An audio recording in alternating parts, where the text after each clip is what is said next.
बिस्मिल्लाहिर्रहमानिर्रहीम, अस्सलाम वालेकुम। उर्दू पॉइंट न्यूज़ रूम में खुश आमदीद। मैं हूँ आपका मेज़बान रुखशान मीर। शामिल करेंगे मुल्की और बैनुल-अक़वामी अहम खबरें, तबसरे करेंगे, तज्ज़िये करेंगे और पब्लिक फ़ीडबैक भी शामिल करेंगे। नाज़रीन, पाकिस्तान के हमसाया मुल्क अफ़गानिस्तान में क्या सूरत हाल बरपा है, हम मुतअद्दिद बार अपने प्रोग्राम्स में इस पर तफसीली गुफ्तगू कर चुके हैं। 1996 से लेकर 2001 तक अफगानिस्तान में अफगान तालिबान की हुकूमत रही, तो उसके बाद अमेरिका ने इंटरवीन किया। 96 से लेकर 2013 तक अफगान तालिबान को मुल्ला मोहम्मद उमर कमांड करते रहे और फिर इंटरनेशनल मीडिया में ये खबरें गर्दिश करने लगी कि मुल्ला मोहम्मद उमर इंतकाल कर गए हैं, जिसकी तस्दीक 2015 में हुई और उसके बाद मुल्ला अख्तर मंसूर ने अफगान तालिबान की क़यादत संभाली। 2016 में मई में गुज़िश्ता बरस मई 2016 में मुल्ला अख्तर मंसूर अमरीकी ड्रोन की नज़र हुए और वो भी उस ड्रोन हमले में हलाक हो गए। उसके बाद अफगान तालिबान को कमांड करने लगे मुल्ला हैबतुल्लाह अखुंज़ादा, जो कि एक आलम दीन है और अफगान तालिबान के जो धड़े हैं उनमें इख्तलाफ राय कम है मुल्ला हैबतुल्लाह को लेकर मुल्ला अख्तर मंसूर की निस्बत से।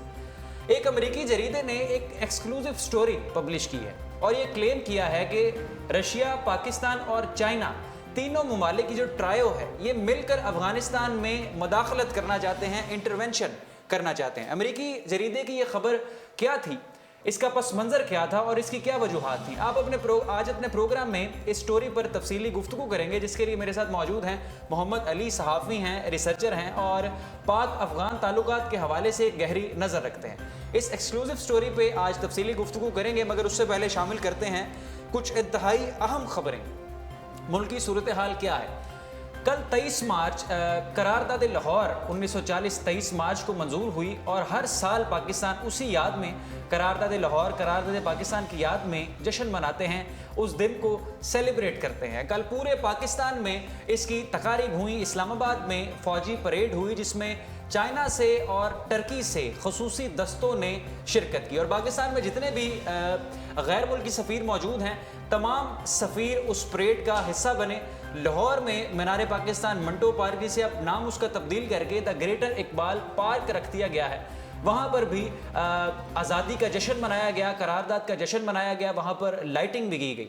और मैं आपको ये बता दूँ, आप सब ने टेलीविज़न स्क्रीन्स पर भी देखा कि दुबई की सबसे ऊंची इमारत बुर्ज खलीफा पर डिस्प्ले किया गया पाकिस्तानी परचम, जो कि जिसको देखकर तमाम पाकिस्तानी इंतहाई खुश हुए। हमने भी वहाँ से लाइव किया, जिसको मिलियन लोगों ने देखा और हज़ारों लाखों उस पर शेयर्स आए। पाकिस्तानियों ने बहुत अच्छे कमेंट किए और इस पर खुशी का भी इजहार किया। आज के अपने इस प्रोग्राम में मैं आपको सितंबर 2016 का नरेंद्र मोदी का वो बयान याद करवाना चाहता हूं, जिसमें उसने कहा था कि पाकिस्तान को डिप्लोमेटिकली आइसोलेट कर देंगे, यानी पाकिस्तान को सफारती सतह पर तनहा कर दिया जाएगा। इंडिया की ये कोशिश है, मगर उसके बाद पाकिस्तान ने अपने आप को किस तरह से संभाला। यहाँ पर इकनॉमिक कोऑपरेशन ऑर्गेनाइजेशन की समिट मुनक्किद करवाई गई, जिसमें 9 ममालिक के सरबराहान मौजूद थे। इंटरनेशनल ममालिक के सरबराहान, वज़राए आज़म और सदूर पाकिस्तान आए और नवाज शरीफ साहब के साथ, मुस्लिम लीग नवाज की हुकूमत के साथ बैठकर उन्होंने एक हिकमत अमली तैयार की। उसके अलावा पाकिस्तान सुपर लीग का फाइनल पाकिस्तान में खेला गया। इंटरनेशनल खिलाड़ी यहाँ पर आए और इसको इंटरनेशनल मीडिया ने कवरेज भी दी और इस बात को बावर करवाया कि अब पाकिस्तान के हालात उस तरह से नहीं, पाकिस्तान दहशतगर्दी के खिलाफ लड़ने में कामयाब हो चुका है। उसके अलावा फॉरेन पॉलिसी, BBC, CNN, जितने भी इंटरनेशनल मीडिया हाउसेज हैं, उन्होंने इस बात की तस्दीक की कि पाकिस्तान सफारती सतह पर पाकिस्तान की फॉरेन पॉलिसी अब माजी के लिहाज से 100 गुना बेहतर है। पाकिस्तान के हमसाया ममालिक के साथ ताल्लुकात भी बेहतर हैं और पाकिस्तान दहशतगर्दी के खिलाफ जंग में भी कामयाब हो चुका है। ऑपरेशन ज़रब-ए-अज़ब था, ऑपरेशन रद्दुल फसाद था, जो पाकिस्तान के तमाम इलाकों में ऑपरेशन किया गया और ऑपरेशन रद्दुल फसाद जारी है। तो अब जो पाकिस्तान के हरीफ ममालिक हैं, जैसे कि भारत है, जिसकी ये ख्वाहिश थी कि पाकिस्तान को डिप्लोमेटिकली तनहा करेंगे, उसको मुंह की खाना पड़ी है और उसके लिए इंतहाई शर्म का मुकाम है। और इससे यकीनन तमाम पाकिस्तानी इस वक्त खुश हैं, मुतमईन हैं, पुरअज़म हैं और एक अजीम पाकिस्तान को देखने के लिए ख्वाहां हैं और कोशां हैं। अब बात करते हैं हुसैन हक्कानी के हवाले से। 10 मार्च को एक इंटरनेशनल जरीदे में हुसैन हक्कानी ने एक आर्टिकल लिखा, जिसमें उसने कहा कि मैं जब हमारा दौरे हुकूमत था तो हम CIA एजेंट्स को पाकिस्तान में पनाहें देते रहे, मैंने उनको वीज़ाज भी जारी किए और यही डिप्लोमेट्स का काम है, यही सफ़ीरों का काम है, एम्बेसडर्स का काम है जो वो करते हैं। हुसैन हक्कानी ने अपने आर्टिकल में इस बात को तस्लीम किया। उसके बाद पाकिस्तानी सियासत में कोहराम सा बच गया। ख्वाजा आसिफ ने पार्लियामेंट में इजलास से खिताब करते हुए कहा कि ये एक बहुत बड़ा क्वेश्चन मार्क है, ये एक सवालिया निशान है पाकिस्तान के साबिक सदर आसिफ अली जरदारी और पाकिस्तान के साबिक वज़ीर आज़म यूसुफ रज़ा गिलानी के लिए कि उनके दौरे हुकूमत में CIA एजेंटों को पाकिस्तान के वीज़े दिए गए, उनको यहाँ पर पनाहगाहें दी गई, वो यहाँ पर आके ऑपरेशन भी करते रहे उसामा बिन लादेन के जो भी उन्होंने खिलाफ ऑपरेशन किया, मगर इसमें हुकूमत सिविलियन गवर्नमेंट कॉन्फिडेंस में थी।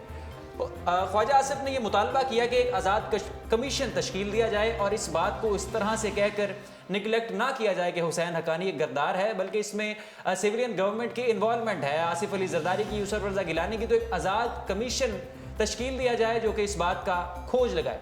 उसके बाद से पीपल्स पार्टी की जानिब से तमाम हलकों ने इस बात की तरदीद कर दी और कहा कि हुसैन हक्कानी को इस तरह का कोई हुक्मनामा, इस तरह की कोई इजाज़त, इस तरह की कोई परमिशन पीपल्स पार्टी हुकूमत ने नहीं दी। हुसैन हक्कानी एक गद्दार है।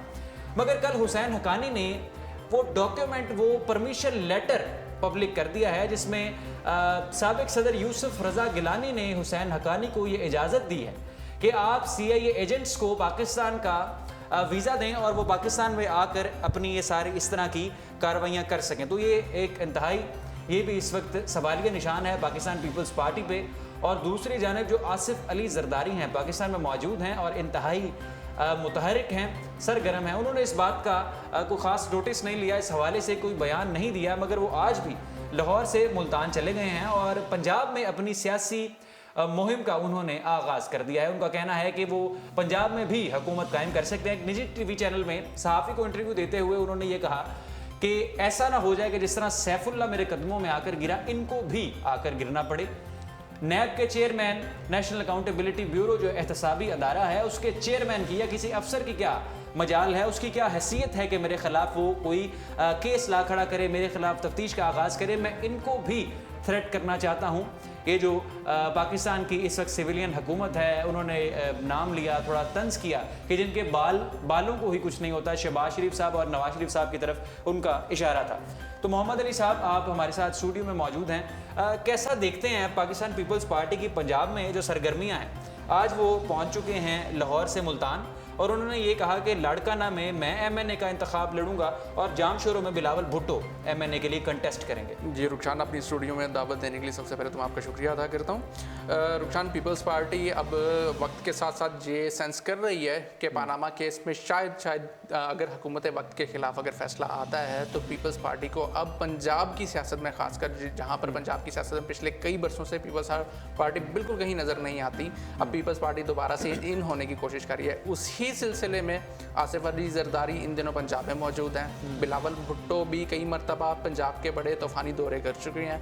अब बल्कि अब आसिफ अली जरदारी ये मनसूबाबंदी कर रहे हैं कि जो लाहौर में इनकी रिहाइश गाह है बिलावल हाउस, उसमें ज़्यादा वक्त के लिए क़याम करने की कोशिश कर रहे हैं, जहाँ पर वो पंजाब भर से मुख्तलिफ सियासी रहनुमाओं से मुलाकातें करेंगे, बल्कि दूसरी जमातों के कई रहनुमाओं से वो मुलाकातें कर रहे हैं और उन्हें पीपल्स पार्टी में शामिल करने की कोशिश कर रहे हैं। इनका फोकस इस वक्त ये है कि वो जल्द से जल्द जितनी ज़्यादा से ज़्यादा अच्छी तैयारी कर सके 2018 के इलेक्शन के लिए वो कर लें। इसके अलावा अब बिलावल इसी सिलसिले में आसिफ जरदारी अब मुल्तान भी गए हैं। मुल्तान में भी हमने कुछ दिन पहले ये खबर सामने आई कि मुल्तान में भी अब बिलावल हाउस तामीर करने का फ़ैसला किया गया है। पीपल्स पार्टी चूँकि हमेशा से जो जनूबी पंजाब का इलाका है, जनूबी पंजाब हमेशा से पीपल्स पार्टी का गढ़ रहा करता था, लेकिन गुज़िश्ता इलेक्शन में मुस्लिम लीग नून ने वहाँ से पीपल्स पार्टी का सफाया कर दिया था। अब पीपल्स जुल्फ़िकार अली भुट्टो के दौर में पीपल्स पार्टी का गढ़ था पंजाब, और जुल्फ़िकार अली भुट्टो को जुल्फ़िकार अली भुट्टो बनाने में पंजाब का ही अहम किरदार था। और पंजाब के बारे में कहा जाता था कि जुल्फ़िकार अली भुट्टो की मकबूलियत इस सतह तक पहुँच गई थी कि कहा जाता था कि अगर जुल्फ़िकार अली भुट्टो किसी खंबे को भी खड़ा कर दें इलेक्शन में तो इलेक्शन जीत जाएगा। पंजाब नहीं, भुट्टो जो थे, जुल्फ़िकार अली भुट्टो, उनको अरूज बख्शा था। अब जो बिलावल भुट्टो हैं बेसिकली, आसिफ जरदारी, चूँकि शायद ये कहीं ना कहीं जानते हैं कि पंजाब में उनकी मकबूलियत बिल्कुल भी नहीं है, लेकिन जो बिलावल भुट्टो हैं वो उनको वो समझते हैं कि शायद वो मकबूलियत हासिल कर पाएँ जो शायद जुल्फ़िकार अली भुट्टो और उसके बाद बेनज़ीर भुट्टो ने हासिल की थी। बिलावल भुट्टो भी काफ़ी मुतहर्रिक रहे। अब दोबारा से देखना होगा, काफ़ी अरसे से, कुछ अरसे से वो इतना ख़ास नज़र नहीं आ रहे, बैरून ममालिक ज़्यादा वो दौरे कर रहे हैं। आसिफ जरदारी अब जहाँ पे आए हैं, आसिफ जरदारी का फोकस इस वक्त यही नज़र आ रहा है कि वो ज़्यादा से ज़्यादा जो दूसरी जमातों के सियासी कायदीन हैं, जो रहनुमा हैं, जिन्हें अगले इलेक्शन में इंतखाबी अखाड़े में उतारा जा सके, उन्हें अपनी जमात में लेने की कोशिश कर रहे हैं। अच्छा अली साहब, मेरी ये असेसमेंट है कि पंजाब की जड़ों में इस वक्त पाकिस्तान मुस्लिम लीग नवाज़ बैठ चुकी है। अगर आप पंजाब के तो दीगर नवाही इलाके हैं, वहाँ पर सिंगल कॉन्स्टिट्यूंसी का भी आप जायज़ा लें इंटरनेट पर बजरिया, तो हर हलके में इस वक्त जो पाकिस्तान मुस्लिम लीग नवाज़ का कैंडिडेट है वो इंतहाई उरूज पर है और स्ट्रॉन्ग है। तो 2018 में पीपल्स पार्टी पंजाब से कोई अपनी वाज़ेह पोजीशन मेरे ख्याल में तो नहीं ले सकती। आपको क्या लगता है? रुखसान, बज़ाहिर तो ऐसे ही लगता है। जो सबसे अच्छी बात है, जो बहुत ही स्ट्रॉन्ग पॉइंट है PMLN पंजाब का, PMLN नून का, उनकी सबसे अच्छी बात यह है कि वो किसी भी हलके में, किसी से, चाहे वो सूबाई असम्बली का हलका हो चाहे कौमी असम्बली का हलका हो, उसमें बाकायदा अपनी एक रिसर्च करते हैं। एक रिसर्च के थ्रू वो ये फाइंड आउट करते हैं कि उस हलके में कौन सा कैंडिडेट जिसकी मकबूलियत उस हलके में सबसे ज़्यादा है, और फिर वो उसे कोशिश करते हैं कि टिकट भी उसे ही दिया जाए। एक प्रॉपर होमवर्क किया जाता है और उस होमवर्क करने के बाद अपने कैंडिडेट का इंतखाब किया जाता है, जिसकी वजह से PMLN पंजाब जो है वो इस वक्त PMLN का नज़र आता है कि पंजाब में वो मुकम्मल तौर पर हावी हो चुकी है और शायद अगले इलेक्शन में भी वो यहाँ से बआसानी कामयाब हो जाएंगे। दुरुस्त फरमाया आपने। मैं आपकी तरफ दोबारा आता हूँ। वो जो अमेरिकी जरीदे ने जो आर्टिकल पब्लिश किया पाकिस्तान, रशिया और चाइना वाला, उससे पहले सोशल मीडिया के हवाले से अहम पेशरफ्त हुई है, उस पर पहले कुछ गुफ्तगू कर लेते हैं। सोशल मीडिया के हवाले से जो इंतहाई अहम पेशरफ्त हुई है, वज़ीर दाखिला की ज़ेर सदारत इस्लामी ममालिक का इजलास इस्लामाबाद में जारी है, जिससे 25 ममालिक के सफ़ीर इस वक्त पाकिस्तान में मौजूद हैं और इस कॉन्फ्रेंस का, इस इजलास का यही इसमें ज़ेर बहस लाया गया है कि सोशल मीडिया पर से गुस्ताखाना मवाद को किस तरह से हटाया जा सकता है। सोशल मीडिया पर जो गुस्ताखाना मवाद को नशर किया जा रहा है और पाकिस्तानियों की, मुसलमानों की दिल आज़ारी का बायस बन रहा है। इस हवाले से आम पेशरफ्त ये भी हुई है कि 3 मुलजमान को गिरफ्तार किया गया है और इंसदाद दहशत गर्दी कोर्ट के हवाले किया गया है 7 रोज़ा रिमांड पर। 7 दिन के लिए इंसदाद दहशत गर्दी के पास हैं ये 3 मुलजिम और इनका जिस्मानी रिमांड किया जाएगा। इनको जो भी मारा पीटा जाएगा, इंसदाद दहशत गर्दी कोर्ट का जो भी प्रोसीजर होगा, उस हवाले से अहम पेशरफ्त है। हाई कोर्ट के जज जस्टिस शौकत अजीज़ सदीकी की नज़रें भी इसी मौजू पर, इसी इशू पर मबजूल हैं। उनका ये कहना है कि अगर फेसबुक गुस्ताखाना मवाद नशर करने वाले पेजेस को बंद नहीं कर सकता तो हम पाकिस्तान से फेसबुक को ही बंद कर देंगे। उन्होंने सेक्रेटरी दाखिला को भी ये कहा कि आप फेसबुक इंतज़ामिया को कह दें कि अगर वो इन सफ़ात को बंद नहीं करेंगे तो हम पाकिस्तान से फेसबुक ही को बंद कर देंगे। इस पर हमने भी रिसर्च की और यहाँ तक पहुँचे कि फेसबुक को बंद करना इस मसले का हल नहीं।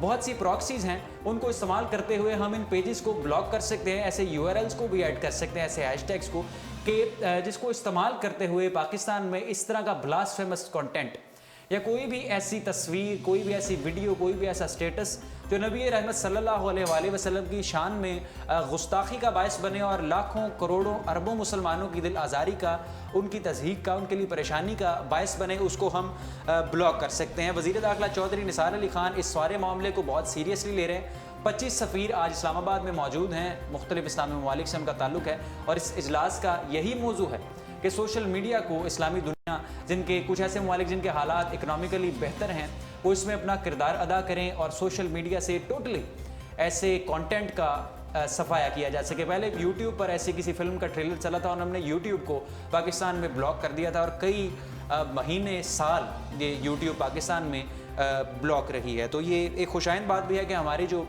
हुकूमत है और कोर्ट्स हैं इस सारे मामले को बहुत सीरियसली ले रहे हैं और पाकिस्तानी भी इस सारे मामले को बहुत खुशी से और पॉजिटिवली एक्सेप्ट करें। अब आते हैं अपने मेन इशू की तरफ, मेजर स्टोरी की तरफ। अमेरिकी जरीदे ने ये स्टोरी पब्लिश की है कि रशिया, चाइना और पाकिस्तान, ये 3 ममालिक का ब्लॉक जो बनने जा रहा है बल्कि बन चुका है और इंटरनेशनल मीडिया इसको कबूल कर चुका है कि रशिया, पाकिस्तान और चाइना के हालात अब पहले से खासे बेहतर हैं और ये सुपर पावर के तौर पर चाइना इमर्जिंग सुपर पावर है। रशिया का जो स्टेटस है आप सब उसे बाखूबी वाकिफ़ हैं। पाकिस्तान एक एटमी मुल्क है और पाकिस्तान का स्टेटस दिफाई तौर पर, स्ट्रेटजिकली और फॉरेन पॉलिसी के लिहाज से किस तरह से राइजिंग सिचुएशन में है। तो मोहम्मद अली साहब हमारे साथ ही मौजूद हैं। आप कैसे देखते हैं इस आर्टिकल को? अफगानिस्तान के इशू पर आपकी गहरी नज़र है। रुखसान, अफगानिस्तान के हालात जैसे कि आप सब जानते हैं कि बहुत ही तेज़ी से बदल रहे हैं, बदलाव आ रहा है बहुत तेज़ी से। अब अफ़गानिस्तान में जो इस टाइम सबसे अहम मसला है, जो सबसे जिसके ऊपर सबकी बहुत ज़्यादा फोकस है, वो ये है कि अफ़गान तालिबान जो है अफ़गानिस्तान में वो टूट फूट का शिकार है। पहले जैसे कि आपको पता है कि मुल्ला उमर थे, मुल्ला उमर के बाद मुल्ला अख्तर मंसूर आए, फिर उनकी हलाकत के बाद से तालिबान बिल्कुल मुकम्मल तौर पर टूट फूट का शिकार है। बहुत सारे उनके ग्रुप्स हैं जो कि अब जो आपका जो सबसे इस वक्त दुनिया में सबसे ख़तरनाक तरीन दहशत गर्द तंजीम है दाइश, जो कि अपना असर रसूख बढ़ा रही है अफ़गानिस्तान में, वो अफ़गान ग्रुप जो अफ़गान तालिबान से अलहदा हो रहे हैं आहिस्ता आहिस्ता, वो अब दाइश में शामिल होना शुरू हो गए हैं। ये सिचुएशन ना सिर्फ अफ़गान हुकूमत के लिए बल्कि अमेरिका और नेटो जो कि इस वक्त अफ़गानिस्तान में मौजूद है उनके लिए बहुत ज़्यादा परेशान कुन है। सिर्फ उनके साथ साथ जो रशिया हैं जो कि पड़ोसी ममालिक हैं अफ़गानिस्तान के, जैसे कि पाकिस्तान है, फिर चाइना है और दूसरी तरफ रशिया है, ये इनके लिए भी परेशान कुन है ये बात बहुत ज़्यादा, क्योंकि ये जानते हैं कि दाइश ने पहले जैसे मशरक़ वुस्ता में तबाही मचाई है, अगर दाइश का असर रसूख अफ़गानिस्तान में बढ़ने दिया गया तो ये इसके आसपास के ममालिक में भी बहुत बड़ी तबाही का बाइस बन जाएगा। अब दूसरी तरफ ये भी है कि जब से ट्रंप अमेरिका के सदर बने हैं, उन्होंने आते साथ ही ये अंदिया दिया था कि वो अमेरिकी फ़ौज को अफ़गानिस्तान में जितना जल्द से जल्द हो सके उसको निकाल लेंगे। जब अमेरिकी फ़ौज अगर अफ़गानिस्तान से गई तो जाहिर सी बात है कि नेटो अफवाज भी अमेरिकी अफवाज के साथ जाएंगे और ये अफ़गानिस्तान को फिर से एक तरह का एक टाइम बम बना देंगी जो अफ़गानिस्तान के पूरे खित्ते के अमन व अमान को ख़राब कर सकता है। इस सिचुएशन में अब जो कि बिल्कुल एक तरह से साइड लाइन पर होकर तमाम मामला को देख रहे थे दो ममालिक, एक चाइना और एक रशिया। पाकिस्तान तो शुरू दिन से ही अफ़गानिस्तान के मामले में इन्वॉल्व था। अब चाइना और रशिया मिलकर पाकिस्तान के साथ एक ब्लॉक बना रहे हैं और इस बार इस चीज़ को एंटिसिपेट भी किया जा रहा है। अमेरिका में, यूरोप में जो नेटो कंट्रीज़ हैं उनकी तरफ से एंटिसिपेट किया जा रहा है, उनकी तरफ से ये खदशा जाहिर किया जा रहा है कि इन फ्यूचर या नियर फ्यूचर में ये तीनों ममालिक अपना एक ब्लॉक बना के अफ़गानिस्तान में इंटरवीन कर सकते हैं और सिचुएशन को, मामलात को, हालात को अपने कंट्रोल में ले सकते हैं। अच्छा, एक बात मैं इसमें ऐड करना चाहूँगा। आपने फरमाया कि अफ़गान तालिबान जो हैं, जब मुल्ला उमर के बाद गैप आया और मुल्ला अख्तर मंसूर ने सदारत संभाली अफ़गान तालिबान की, उस वक्त कुछ ग्रुप्स ने एहतजाज किया, उनको या पसंद नहीं फरमाया एज अ लीडर। मगर जो मुल्ला हैबतुल्लाह हैं, ये वैसे भी आलम दीन हैं क्योंकि हमारी सोर्सेज अफ़गान जर्नलिस्ट से रब्ता रहता है, तो इस पर उन्होंने मुल्ला हैबतुल्लाह खुनज़ादा पर तमाम अफ़गान तालिबान ने अपनी रजामंदी और कॉन्फिडेंस जाहिर किया। जी, इनिशियली जब मुल्ला हैबतुल्लाह की नामजदगी हुई थी बतौर अमीर, तो तब तक तो ठीक था, कुछ मामला ठीक थे, लेकिन चूँकि मुल्ला हैबतुल्लाह के बारे में कहा जाता है कि ये ज़्यादा इन्फ्लुएंस नहीं है इनका तमाम ग्रुप्स के ऊपर, रिस्पेक्ट तो उनको किया जाता है सबकी तरफ से, तमाम ग्रुप्स की तरफ से, लेकिन ये ज़्यादा उनको इकट्ठे रखने में, इत्तेहाद इनका बरकरार, जो तालिबान के मुख्तलिफ ग्रुप्स थे उनमें बरकरार नहीं रख पाए। इसी बाइस जो कुछ छोटे मोटे ग्रुप थे जिनको अपना फ्यूचर अफ़गान तालिबान के साथ ज़्यादा नज़र नहीं आ रहा था और उनको इस बात पे भी इख्तिलाफ था कि अफ़गान तालिबान अफ़गान हुकूमत के साथ अमन मुज़ाकरात क्यों कर रहे हैं, उन्होंने फिर इस तमाम सिचुएशन के होते हुए अपने आप को अफ़गान तालिबान से अलग करना शुरू कर दिया और वो जो दाइश जिसका असर रसूख बढ़ा, जैसे कि मैंने आपको पहले भी बताया, कि उसमें शमूलियत इख्तियार करना शुरू कर दिया। अब उसकी ये सिचुएशन में ना सिर्फ अफ़गान हुकूमत, अमेरिका, बल्कि इवन के जो अफ़गान तालिबान की क़यादत है वो भी बहुत ज़्यादा परेशान है इस सिचुएशन में कि अगर इनके ग्रुप्स दाइश में शामिल होते गए तो दाइश कल को अफ़गान तालिबान का भी मुकम्मल तौर पे अफ़गानिस्तान से सफाया कर देगी। बिल्कुल। अभी अफ़गान जो अमेरिकी ड्रोन हैं उन्होंने 2 या 3 दिन कबल दाइश के 36 जंगजुओं को उन्होंने ड्रोन अटैक करके उसमें हलाक किया। जी बिल्कुल। तो अमेरिकी ड्रोन भी अभी दाइश पर जारी हैं और अफ़गान अमन कॉन्फ्रेंस रशिया मॉस्को में मुनक़्क़िद करवाई जा रही है और उसमें पाकिस्तान भी शिरकत करेगा। अभी अफ़गान तालिबान की तरफ से कोई कन्फर्मेशन नहीं आई कि तालिबान उसका हिस्सा बनेंगे या नहीं। अच्छा, जाते जाते मैं आपसे एक और मौजू पर हल्की सी गुफ्तगू करना चाहूँगा। ये हुसैन हक्कानी ने पब्लिक कर दिया है वो लेटर, परमिशन लेटर जो उसे यूसुफ रज़ा गिलानी साहब ने 2010 में दिया कि आप CIA एजेंट्स को पाकिस्तान में आने की इजाज़त दे दें और इनके जहाँ पर भी हाइड आउट्स हैं यहाँ पर रह सकें। आपको क्या लगता है पीपल्स पार्टी अब फंस गई है? बज़ाहिर तो ऐसा ही लगता है। बेसिकली हुसैन हक्कानी ने एक और ख़ुदकुश हमला किया है पीपल्स पार्टी के ऊपर। ये जो लेटर इन्होंने गुज़श्ता रोज़ जो पब्लिक किया, मीडिया में जारी किया, इस लेटर में ये तमाम तफसीलात बताई गई कि कैसे जुलाई 2010 में वज़ीर आज़म हाउस की जानिब से हुसैन हक्कानी को बाकायदा तौर पर एक परमिशन लेटर जारी किया गया था। इस परमिशन लेटर में ये हुसैन हक्कानी को ये इजाज़त दी गई थी कि वो अमेरिका में जो अमेरिकन सिटीजन्स को जो वीज़े इशू कर रहे हैं, जो CIA एजेंट्स को वीज़े इशू कर रहे हैं, इसके लिए वो जो पाकिस्तान में मुतल्लिका इदारे हैं जो छानबीन करते हैं अगर वीज़ों की, उनको बाईपास कर लें, उनकी नॉलेज में ये मामला ना आने दें और वो जिसको चाहे वीज़ा देना चाहे दे सकते हैं। अब इस तमाम ये जो अब करंट सिचुएशन ये जो बनी है, जो गुज़श्ता रोज़ इन्होंने लेटर जारी किया था, इसके बाद से पीपल्स पार्टी का अभी तक कोई रिस्पांस नहीं आया। लेकिन बज़ाहिर जो माहिरीन है वो यही कह रहे हैं कि अब इस लेटर के सामने आ जाने के बाद से जो यूसुफ रज़ा गिलानी जो साबिक वज़ीर आज़म थे पीपल्स पार्टी के दौर में, और साबिक सदर आसिफ अली ज़रदारी बहुत बड़ी मुश्किल में फंस गए हैं, क्योंकि वो लेटर इन्हीं दोनों अफराद की मुशावरत से और उनकी इजाज़त से जारी किया गया। अब तो कमीशन बन जाएगा जी, अब कुछ इम्कान तो लग रहे हैं कि कमीशन बन जाएगा और इस मामले की बाकायदा तहकीकात होंगी। और कमीशन बन जाना चाहिए ताकि इस मामले की बाकायदा तहकीकात हो सके, पता चले कि पाकिस्तान के साथ गद्दारी आखिर की किसने है। हुसैन हक्कानी ने जो परमिशन लेटर पब्लिक किया है और उससे कबल जो उन्होंने आर्टिकल लिखा था, उस हवाले से अब कमीशन बन जाना चाहिए। ये थी आज की अहम खबरें जो हमने अपने प्रोग्राम न्यूज़ रूम में शेयर की। मज़ीद कोई भी अहम खबर आएगी तो ज़रूर आपके साथ शेयर करेंगे। बहुत शुक्रिया, मोहम्मद अली साहब हमारे साथ मौजूद थे स्टूडियोज़ में। देखते रहिए उर्दू पॉइंट। रुखशान मीर को दीजिए इजाज़त। अल्लाह हाफ़िज़।